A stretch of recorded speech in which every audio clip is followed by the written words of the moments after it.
Chapter 9. Dreamboats and Turncoats.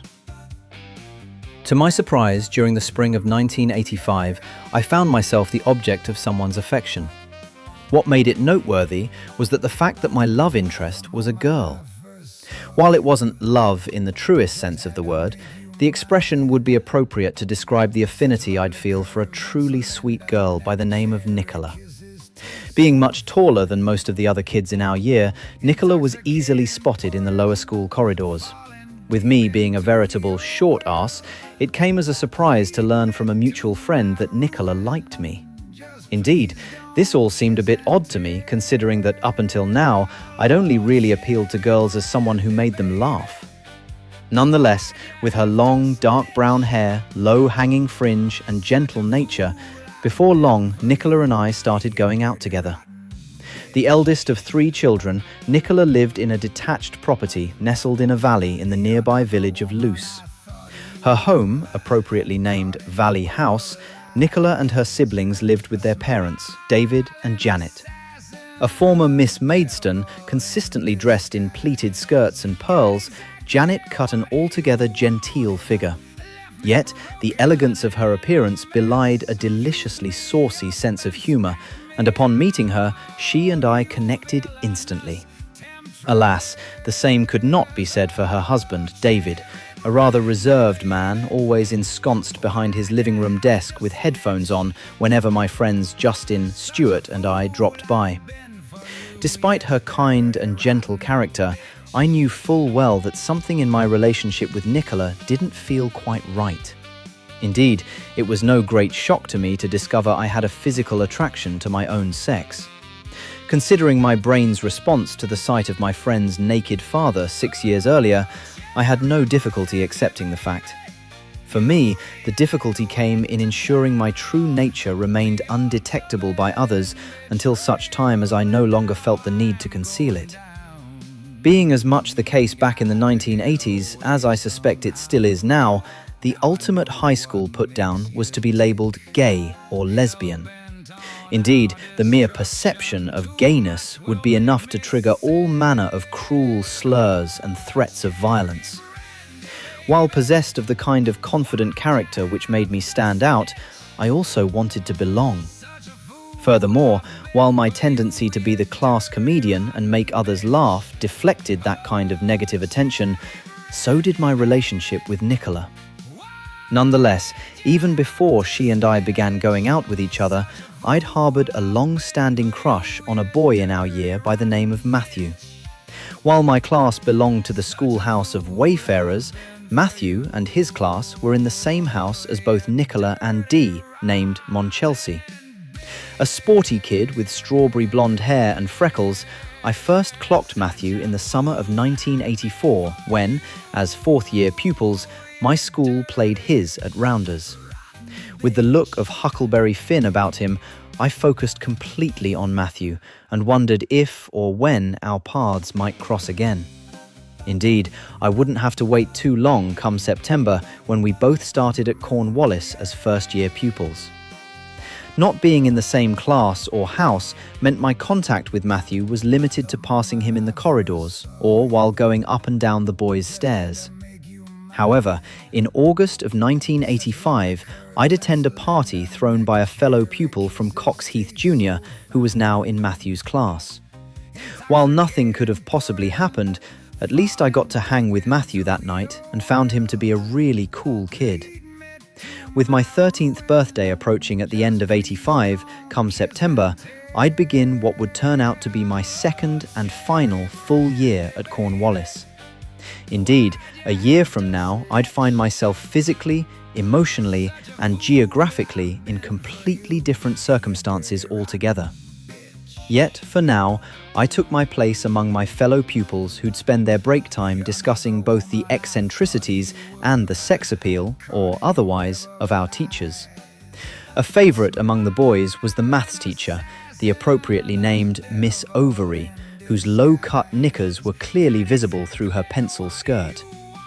As for the girls, they made a beeline for the well-built and mustachioed PE teacher, Mr. West. Regarding the eccentricities, plenty of gossip and rumours had filtered down to the lower school ears from upper school mouths. For instance, in an attempt to recreate the effect of a female teacher's protruding nipples, some girls resorted to sticking pencils up their jumpers. In addition, girls were warned to be on their guard from those among the male teachers who deliberately dropped their pens in front of the desks of female pupils as a ruse by which to peer up their skirts. Moreover, other teachers were singled out and mocked for their sweat patches, body odour, and bad breath. Furthermore, even the most innocent of remarks from teachers, such as, "Let's get down to it," or "Right, let's get them out," prompted sniggers and cheers from around the class for their supposed sexual connotations. For instance, when during recorder lessons our music teacher, the ill-tempered Miss Burkitt, told everyone to "finger and sing it," the class went into near meltdown. However, the Lesson of the Year award for 1985 belonged to my science teacher, the fearsome Mr. Greenslade. In an attempt in our class on reproduction to teach us about the birds and the bees, the hapless Mr. Greenslade instead spent most of the lesson teaching us the correct pronunciation of the male organ, stating repeatedly that it wasn't penis, but penis. While the remainder of the year would turn out to be otherwise uneventful, it would mark a dramatic change in my relationship with my mother. For now, Mum and Dad had settled back into their usual malaise, with Dad remaining grateful of any attention and affection from Mum that he could get.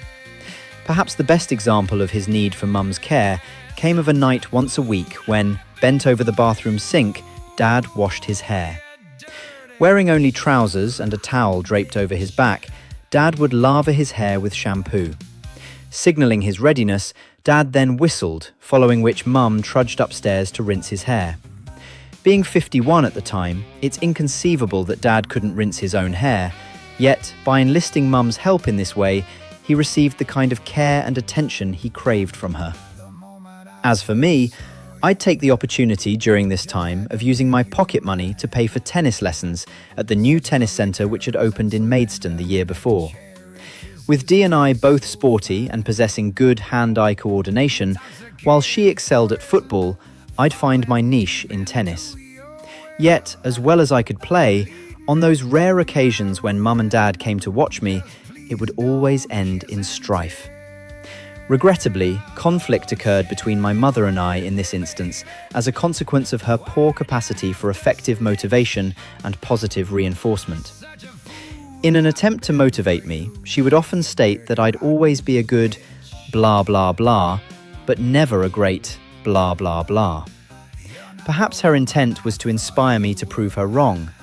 Nonetheless, whenever I hit a poor shot in tennis, she'd sit courtside and tut loudly her disapproval in full view of the other kids and parents, leaving me suitably humiliated. Upon arriving home, she and I began to argue, following which my father would weigh in and chastise me for speaking to my mother so disrespectfully. Indeed, that would not be the last time my father, with his own interests to protect, would conveniently disregard the hurt my mother had caused and seize the opportunity to cast me as the villain of the piece instead of her. Nevertheless, with my own willfulness, bolshy attitude, and teenage hormones coming to the fore, and my mother's hypocrisy and "do as I say, not as I do" mantra finally losing its power, she and I were set to truly clash. While what happened next would be nothing compared to the dramatic and very public confrontation which occurred in the summer of 1986, it would very much set the tone for what was to come. Having prepared dinners, made tea and washed dishes, Dee and I were accustomed to doing chores around the home.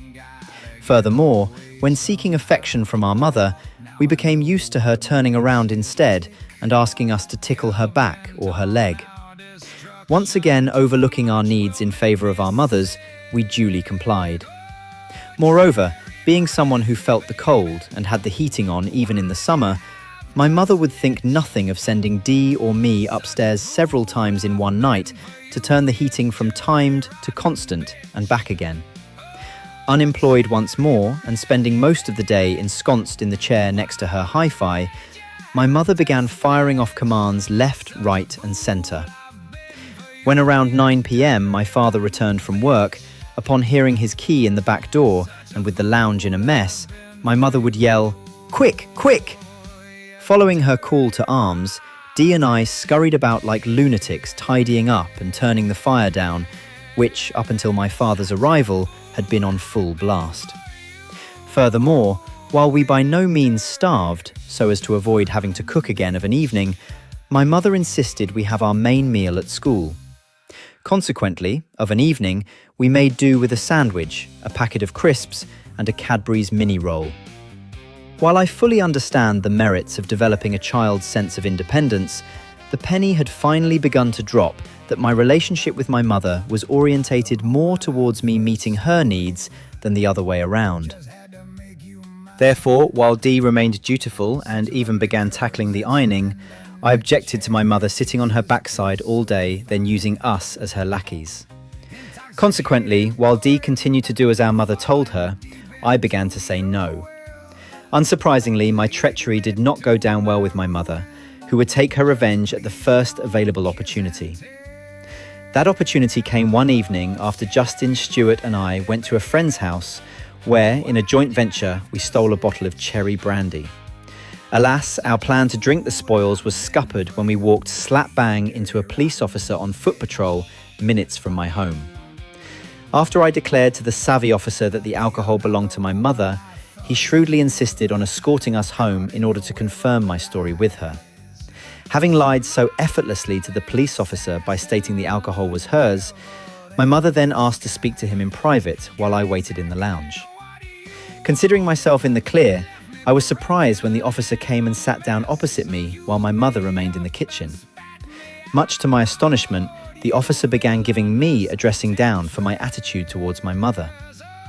While seething inside at her disloyalty, I couldn't bring myself to reveal to him my mother's behaviour over the past 9 years, and accepted a ticking off for whatever it was the officer had been led to believe that I'd done. Nonetheless, rather than break my resolve, her hypocrisy served to strengthen it. Even with Dee and I both teenagers, there remained occasions when we'd have to duck to avoid scissors and other projectiles, or jump up from the floor when my mother looked set to pounce and bite us. Yet it was around this time that my mother carelessly forgot herself and cupped my private parts in front of Stuart. No sooner had she left my room than Stuart turned to me and asked how long my mother had been doing that. Intrigued by his question, I casually responded that she'd always done that. To my assertion that surely every mum must behave in such a way, Stuart glared at me while shaking his head repeatedly. From that very moment, I finally began to realise that what went on in my family wasn't necessarily what went on in those of other people. Nevertheless, with my mother, at under 5 feet tall, no longer able to control her 5 feet 3 inch 13-year-old son by force, she took to using a far more powerful weapon in the form of words. Having branded me ungrateful and a thug for standing up to her and refusing to be her lackey, my mother still continued to possess, for now, the power to make me doubt and feel bad about myself. Seizing the opportunity whenever it presented itself, she'd use our latest move in mid-1986 to the nearby village of Luce to put the boot in. To my inquiry as to why we were moving yet again, my mother claimed that the reason we moved so often was because everywhere we went, I upset the neighbours. While I put my hands up to having knocked the odd tennis ball over a neighbour's garden, I failed to see what else I could have done to cause such upset that we had to move so often. Although in time I begin to see through my mother's spite, for now I found myself giving more credence to her lies than they truly deserved. So, in May 1986, and for the 5th time in 9 years, we moved home. Leaving Cox Heath, we moved to a rented property located down the road from my friend Stuart in the nearby village of Luce. Coinciding with our move, after 30 years with the Prudential, Dad left his job as an insurance agent on health grounds. With precious little sympathy for him from Mum, she'd mockingly dismiss his health issues as being all in the mind and lament the possibility that he'd likely outlive us all. With Mum remaining unemployed, Dad had to continue working to bring the money in. In complete contrast to my mother, my father possessed a strong work ethic and would not have considered it beneath him to take a cleaning job if necessary. Yet his next move would be into something far better suited to him. Indulging his love of walking, during which he could walk for many miles, my father took a job as a postman. At the same time, my mother began scanning the situations vacant column of our local newspaper, and one June day, a curious advertisement appeared which suddenly caught her eye. With our new home situated no more than a quarter of a mile from Cornwallis, I applied for a pass which would enable me to leave the school grounds at lunch. With Stuart and Justin having done the same, we converged at lunchtime in a nearby cornfield where we stood around smoking. On the odd occasion, I'd sneakily keep my dinner money, then pop home for lunch and raid the biscuit tin. Having arrived home at lunchtime one day, I found Mum in the living room reading our local newspaper. Just then, she brought my attention to an advertisement in the jobs column. Upon my sitting down next to her on the armrest of her chair, Mum pointed towards an article which began with the words, "Work in the sun." Below the heading was a list of European countries, and, with Cyprus listed among them, I immediately understood why the advertisement had piqued my mother's interest. While it had been easy enough for my mother to pressure my father into moving from London to Kent, it would be a real coup indeed if she were able to convince him to move to Cyprus. Yet, such was her hold over him that once she got an idea in her head, he'd be powerless to stop her. Consequently, it wasn't long before they were both on a train to London for interviews, and not much longer after that when a letter arrived one day confirming the outcome. What began for my mother as excitement soon turned to disappointment. Unexpectedly, the letter explained that while the company were not due to set up operations in Cyprus until the end of the year, they hoped my parents would consider spending the summer in Malta. There, they could expect to gain valuable work experience before moving on to Cyprus at a later date. While not exactly the news my mother had hoped for, she saw Malta as a stepping stone to where she truly wanted to be. Likewise, the news of a move abroad would not be to Dee's satisfaction either. Unsurprisingly, with Dee about to begin her 5th year at Cornwallis in September and in the O-level group for all subjects, she had a lot to lose by leaving. Yet, my mother had made up our minds, and with her at the helm, what could possibly go wrong? As for me, although the prospect of heading to sunnier climes suited my sense of adventure, like Dee, I was reluctant to leave my friends. However, with my ongoing inability to be able to pay attention in class, I found school a perpetual struggle and felt glad to be leaving. In response to our inquiry as to what would happen with school come September, Mum made what would turn out to be a pie-crust promise to find us a suitable school in Malta. Therefore, with our flights booked for the evening of Thursday, 17th July, we set about getting rid of as much of our unwanted belongings as possible, while the rest of our possessions, including Dad's car, went into storage. While Dee and I had finished Cornwallis the previous Friday, the following Monday was our school sports day, with me due to run the second-year boys' 400-metre race. Much to my dismay, having expressed a desire to return to school to participate in the race, my mother said no. With my willfulness by now more than a match for hers, I maintained I was going and went to leave the house. Alas, I wouldn't be able to do so without her aim finding its mark one final time. As I went to leave, my mother launched a pair of scissors which became embedded in the right side of my hip. Despite the intense stinging sensation, I yanked the scissors out, following which blood began to trickle down my leg. With this, I ran out of the door and up to Stuart's house, where his mother patched me up. Following this, he and I joined the rest of our class for sports day, during which I won my race. This last incident signaled the final time my mother would physically injure me, while psychologically she'd continue to do so in various ways for some time to come.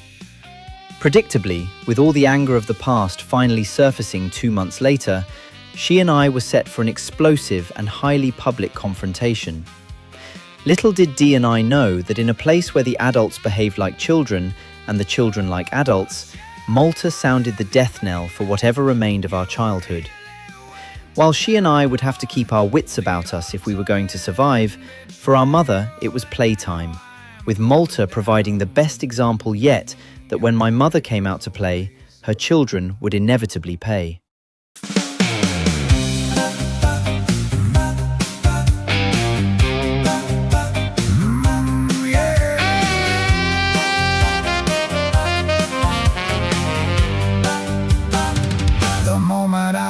first saw you, just had to make you mine. Such lovely curves and slender neck, cherry kisses taste so fine.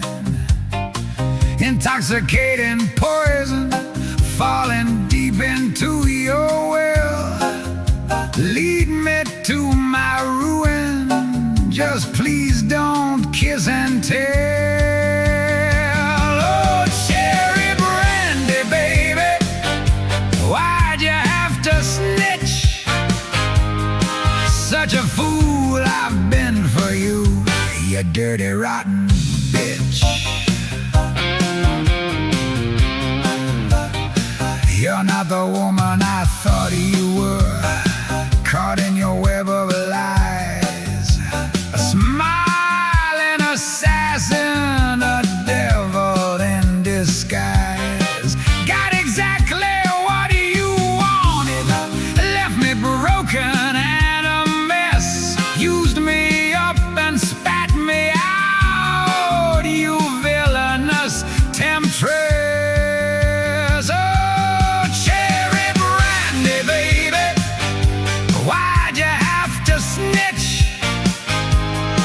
Such a fool I've been for you, you dirty, rotten bitch.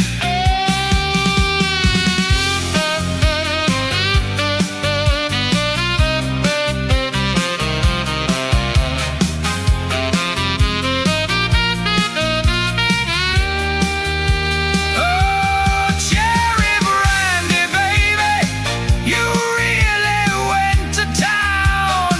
The ultimate betrayal, and now I'm going down. Gotta get away somehow. Now I know what makes you tick. Hell-bent on our destruction, too much will make me sick.